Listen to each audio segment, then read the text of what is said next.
polisi wa KWS, na venye walimshika walimweka kwa boat, kisha baadaye wakampeleka deep sea na wakamwachilia bila life jacket, wakamtupa ndani. Kisha alikuwa anajiandaa kuingia shule, alikuwa amemaliza form 4 last year. Tuko na uchungu sana. Huyu ndio mtoto, huyu ndio alikuwa first born wetu, na huyu ndio kijana pekee ambaye nilikuwa na yeye.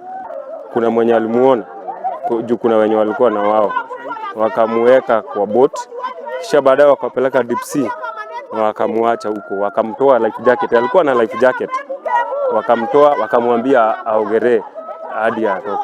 So ana ile uchungu wa huyo mtoto, amezima taa huyo mtoto, inaniuma sana. Siku yenye aliishi kwa Saturday tulikuwa naye kwa maji na tulikuwa deep. Venye sisi tulisikia boti ikikuja, mimi nikaenda kwa miti kujificha, wenzangu wengine wakatoka nje. Boti ikakuja mpaka penye alikuwa, ikapita, ikarudi rivers, ikasema ndio hii ghasia iko hapa.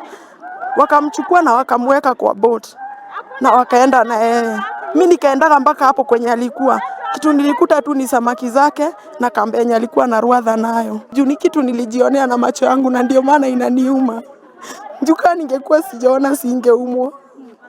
Leo ni siku ya 4 ndio tunaambiwa ati mwili imepatikana huku ndani. KWS askari wanatoka nje, wanaingia kwa boma za watu, wanaperuzi kila mahali, wanaingia bila hata idhini ya mtu, na sio kusema watu wote wanafanya yale mambo wanasema inafanyika. Hawa officers wa KWS tafadhali wametusumbua sana, hata sisi waendeshaji wa pikipiki hatuna amani.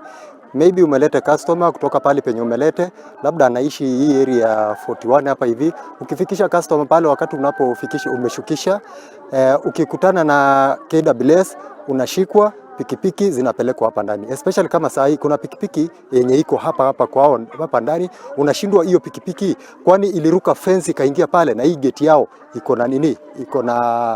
Iko na stima, fence iko na stima na gate iko na kifuli na kuna mlinzi mwenye. Na ripoti ya kuma Korea County ni